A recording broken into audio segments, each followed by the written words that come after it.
Bismillahirrahmanirrahim. Alhamdulillahirabbil alamin wassalatu wassalamu ala asyrafil anbiya wal mursalin sayyidina wa maulana Muhammadin wa ala alihi wa sahbihi ajma'in. Subhanaka la ilma lana illa ma 'allamtana innaka antal alimul hakim.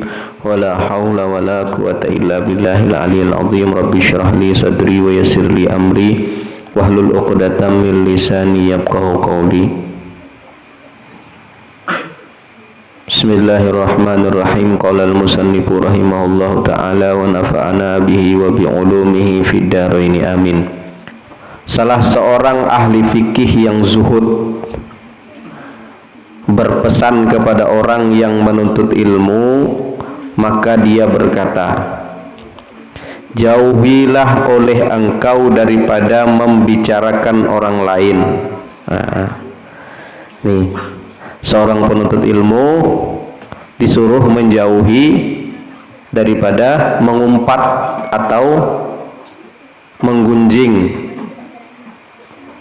ya, mengumpat atau menggunjing daripada orang lain.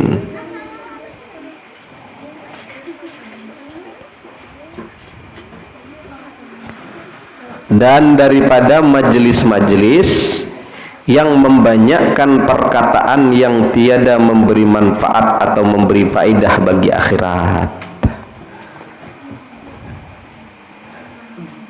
Jangan dekati majelis atau perkumpulan yang di situ tidak atau jarang, bahkan tidak ada dibicarakan tentang masalah-masalah akhirat.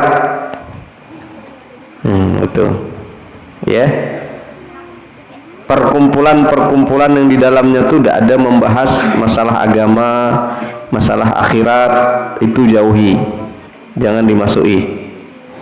Begitu maksudnya, ya.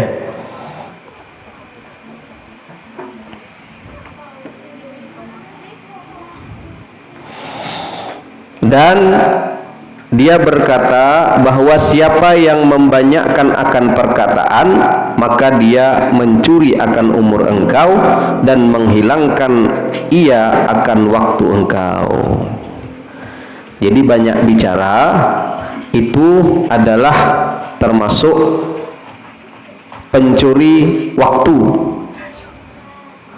Terlalu banyak bercakap itu adalah pencuri waktu, akan mencuri umur kita. Nah, begitu katanya.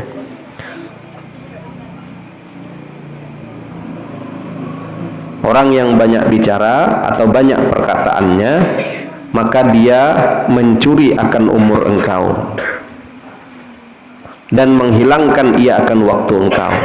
Kenapa? Karena banyak waktunya dihabiskan hanya untuk berkata-kata atau berbicara yang pembicaraan itu tidak manfaat, tidak ada manfaatnya. Nah, maka yang demikian hendaklah dijauhi, ya. Ini kelanjutan daripada yang kemarin, sikap wara seseorang menjaga diri dari perihal yang tidak bermanfaat, ya.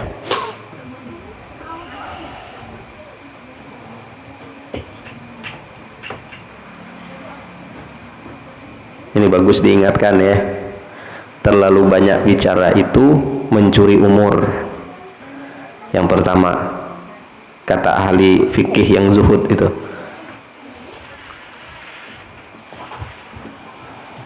Dan selain mencuri umur, juga menghilangkan akan waktu. Nah, banyak waktu kita hilang, terbuang sia-sia gara-gara kita bercakap-cakap yang tidak berfaedah atau tidak bermanfaat. Dan setengah daripada wara itu bahwa ia menjauhi daripada ahli perusak, orang yang suka merusak gitu.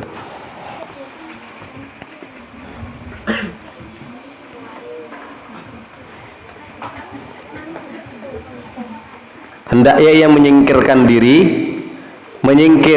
menghindar daripada ahli perusak itu. Siapa ahli perusak tuh? Siapa dia ahli perusak? Kawan yang jahat. Kawan yang jahat tuh perusak, ya. Nah, tuh dihindari yang begitu. Walaupun kita tahu, aku tahulah dia tuh orangnya jahat, orangnya tidak bagus sifatnya, suka maksiat, suka melakukan kejahatan, suka melakukan kedurhakaan kepada Allah, maka aku tidak bakalan lah, tidak bakal terpengaruh dengan dia tuh. Jangan gitu, jangan ngomong gitu. Aku berkumpul dengan dia tuh kayak ikan lah di lautan, walaupun air itu asin, aku tetap tidak terpengaruh, tidak asin, ya. Walaupun air laut asin, tapi daging ikan tetap tidak asin. Pokoknya tenang aja lah kalau bergaul dengan dia. Oh, salah. Walau kita sadar, tapi pengaruh itu luar biasa. Pengaruh kawan yang jelek itu, walau kita tahu, walau kita sadar, kita juga akan terikut dan terwarnai sifat kita dengan kejelekannya. Maka hindari yang bagus tuh, ya.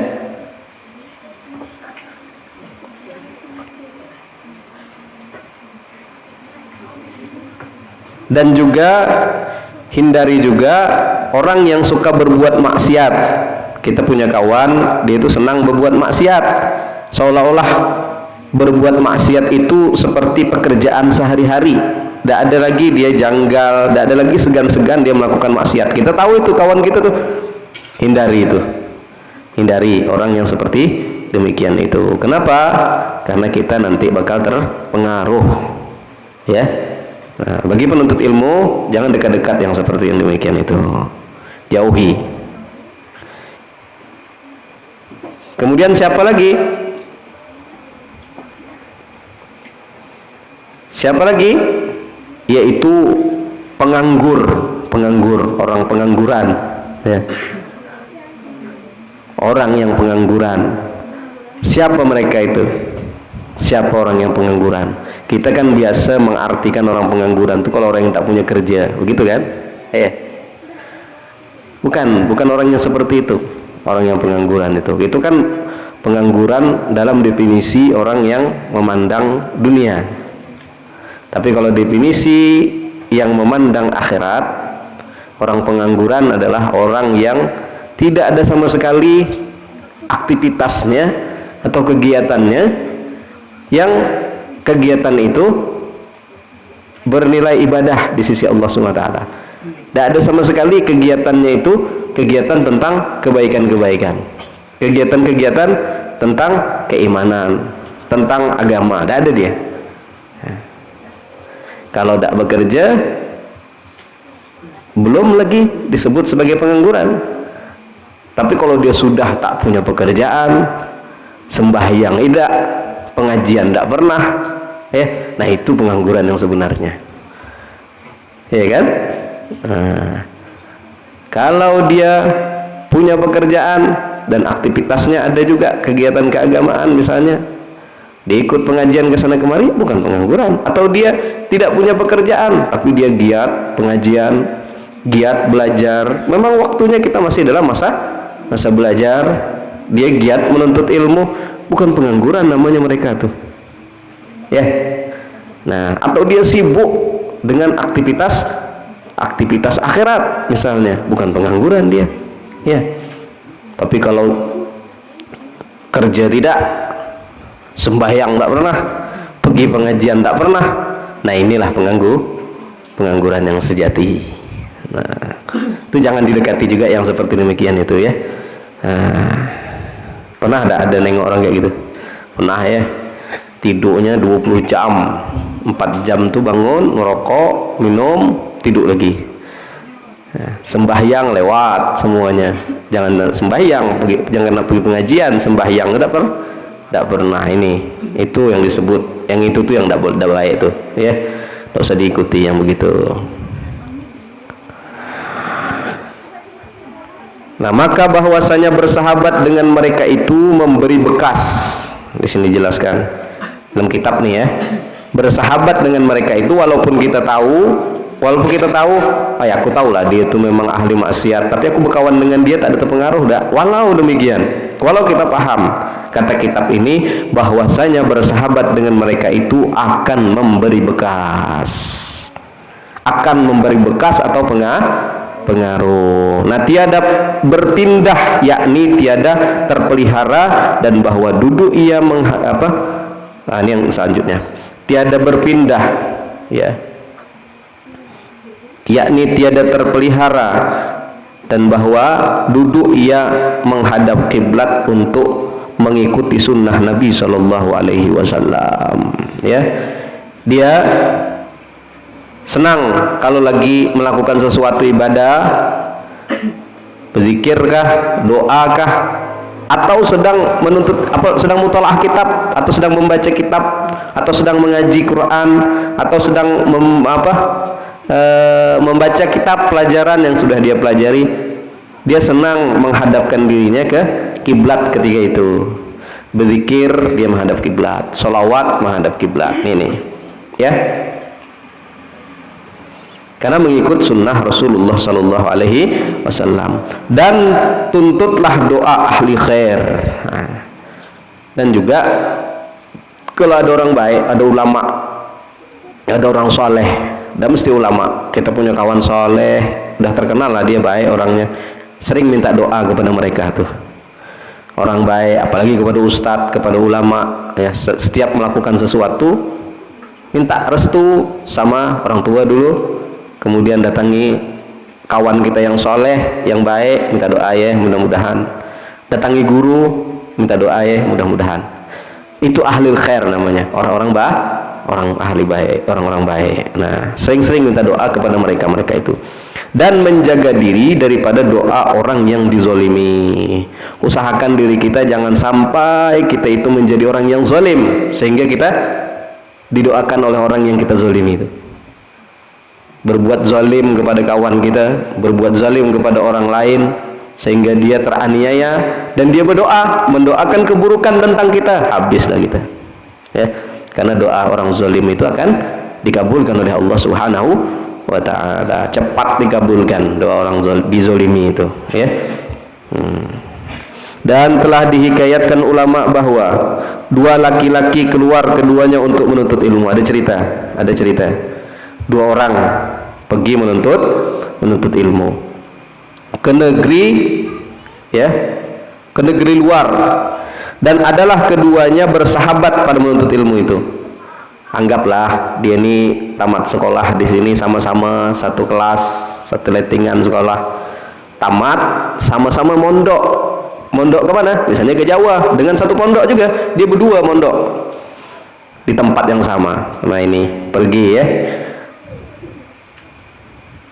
serta sama pada ilmu, sama dia menuntut ilmu yang dituju itu sama, tidak ada beda jurusannya mungkin. Kemudian kembalilah keduanya setelah beberapa tahun ke negerinya, dan sesungguhnya telah menjadi faqihlah salah seorang dari mereka, dan tiada faqih yang seorang lagi. Sekok jadi orang alim, sekok jadi orang yang bermanfaat, jadi ustadz lah, jadi guru, jadi tuan guru. Sekoknya tidak, padahal mondoknya di tempat yang sama, yang di jurusan belajarnya sama, lama mondoknya sama, baliknya sama. Sekali balik yang sekok tak ada jadi orang alim, tak ada jadi guru, tidak mengajar, ya, tidak manfaat ilmunya. Yang satu jadi ustadz, alim, manfaat ilmunya. Ceritanya begitu, ya. Nah, kemudian berfikirlah segala fuqaha. Setelah balik itu melihat kejadian dua orang ini, ada para fuqaha, orang-orang ulama-ulama di situ, ulama fikih di situ. Berpikir dia, ini apa nih masalahnya nih? Kok ngajinya sama, waktu ngajinya sama, baliknya sama, tempatnya sama, kok sekali pulang sekok jadi ustadz, sekok tidak jadi ustadz. Fuqaha di situ, ya, ulama di situ berpikir. Nah, dan bertanyalah mereka daripada hal keduanya dan cara belajar mereka. Nah, bertanya fuqaha tadi, didatanginya berdua tuh, salah satu di antara yang keduanya ditanyai, kau belajar macam mana? Kata fuqaha itu, ya, kata ulama yang faqih itu, yakni pada waktu keduanya melancar kaji itu maksudnya mutolaah kitab begitu ya. Dan cara duduk keduanya, maka mengkhabarkan mereka, maka mengasih tahu, menjawab mereka berdua itu bahwa duduk orang yang menjadi faqih atau yang menjadi ustadz itu, yang menjadi tuan guru, menjadi ulama itu pada waktu belajar dan mengulang atau mutolaah kitabnya adalah ia menghadap kiblat. Yang tadi, yang jadi orang alim tadi, yang jadi orang alim, yang jadi tuan guru, yang jadi ustadz tadi, ketika dia mutolaah kitab, waktu belajar, dia menghadap kiblat terus. Asal dia mengulang-ulang pelajarannya, dia menghadap kiblat. Asal mengulang pelajaran, menghadap kiblat. Dan menghadap ke kota ia menimba ilmu. Nah, waktu itu diceritakan pas di Mesir, ya. Nah, kadang di kiblat, dan dia juga menghadap ke kota dia menuntut ilmu. Dan yang lain, yakni yang kedua itu yang tidak jadi orang tadi, tiada menjadi faqih itu adalah ia membelakangi kiblat. Nah, sebabnya dia tidak jadi ustadz, tidak dia bermanfaat ilmunya tadi. Kalau dia belajar tuh suka membelakangi kiblat dan menghadap ia kepada lain daripada tempat dia menuntut ilmu itu. Sudah membelakangi kiblat, tak ada juga dia menghadap kepada tempat dia belajar itu. Maka mufakatlah para ulama tadi yang meneliti tadi atau fuqaha tadi bahwa faqih ini menjadi ahli fikih dengan berkat menghadap kiblat. Karena duduk pada waktu belajar menghadap kiblat sunnah hukumnya. Nah, jangan disepelekan ya. Nah, kita jarang tuh. Pasti jarang ya. Nah, manfaat jadilah ilmunya. Tidak usahlah jadi ustazah, tidak usahlah nak jadi ustaz nian kan. Tapi yang penting manfaat ilmunya. Jangan sampai tidak sama sekali balik, tak ada jadi apa-apa begitu. Tak ada manfaat ilmunya. Ini bukan saya yang ngomong, tapi dalam kitab ini. Hati-hati. Kalau mondok lama balik jadi begajulan atau duduk di tempat yang orang-orang berkumpul, nah itu berarti ada masalah begitu nah. Kata kitab ini nih. Sampai diteliti sama ulama. Nah, melainkan pada ketika darurah, tidak apa-apa. Karena ya seperti kita mengajar sekarang nih. Kiblat kita di mana Ki? Situ. Nah, saya membelakangi kiblat nih. Ini darurah namanya. Tidak mungkin kita berubah lagi ya. Mungkin saya duduk situ lagi atau saya duduk di situ menghadap ke sana kan susah ya. Yang penting kalian yang belajar nih menghadap ke kiblat insyaallah walaupun mereng sedikit ya. Ini dapat barokah daripada sunnah Rasul sallallahu alaihi wasallam. Kecuali darurah. Dan dengan berkat doa orang-orang muslimin pada negeri tersebut, karena bahwa Mesir itu tiada sunyi daripada orang yang beribadah dan ahlil khair. Nah, minta doa juga dengan orang-orang yang baik ya. Rupanya Mesir itu dulu juga telah masyhur sampai sekarang. Di sanalah gudang ilmu.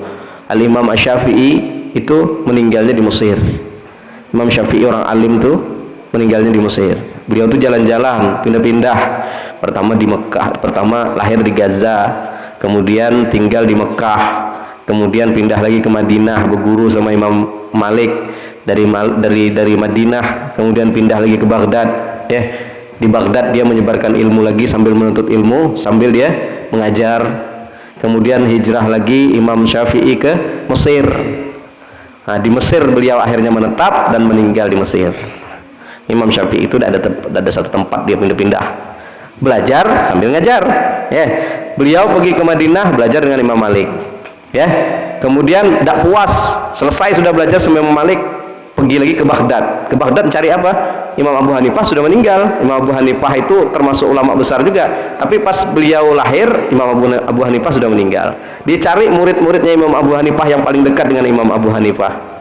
Dekati, belajar dengan muridnya Imam Abu Hanifah. Dapat ilmu semuanya dari Imam Abu Hanifah. Pergi lagi ke mana? Ke Mesir mencari ulama lagi di sana. Tapi beliau sambil ngajar, belajar sambil ngajar.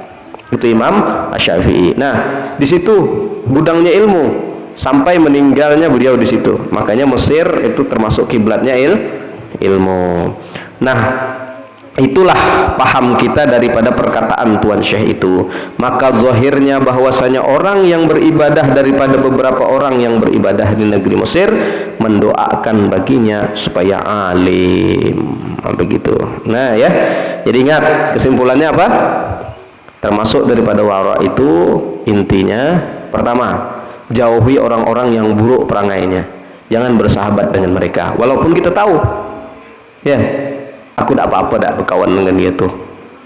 Kita tahu, lain hal dengan tidak tahu ya. Kalau tidak tahu dia terpengaruh karena dia memang tidak tahu, tapi ini tahu, hindari ya. Bukan kita tuh sok-sokan, tidak. Kalau kita sudah kuat iman, matang ilmu, datangilah, berdakwah ke mereka. Tapi kalau kita masih duduk di thalabul ilmi, belum lagi ya, belum, kita masih bisa terpengaruh. Lain kalau kita sudah jadi dai ya, sudah penuh ilmu kita datang ke situ dalam rangka dakwah. Nah, semua perangai buruk apa tadi? Perangai buruk yang pertama, orang perusak. Nah, kawan yang suka merusak. Merusak apa? Merusak kita lah, merusak perbuatan-perbuatan baik seseorang itu dirusaknya, dipengaruhinya dengan melakukan hal-hal yang buruk. Kemudian ahli maksiat, suka maksiat terang-terangan, kita sudah paham tuh, jangan dekati. Kemudian siapa lagi?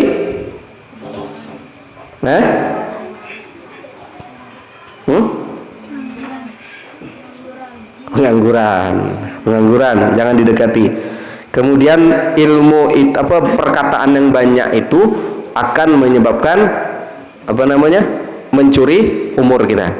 Terlalu banyak bercakap bisa mencuri umur dan menghilangkan waktu. Dan yang terakhir, kalau belajar usahakan menghadap kiblat karena ada keberkahan di situ. Cukuplah hikayat tadi supaya menjadi pelajaran kita. Tapi kalau rumahnya sudah disetting meja belajarnya tidak menghadap kiblat, ya sudahlah, duduk cari ada kiblat kemana ya, beli rehal gitu nah, tempat sembahyang tuh bagus, kita ambil rehal kecil kalau mau mutalaah atau belajar sekolah umum pun tidak apa-apa.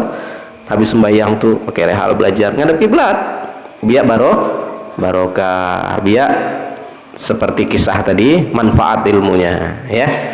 Nah begitu, wallahu a'lam bishawab.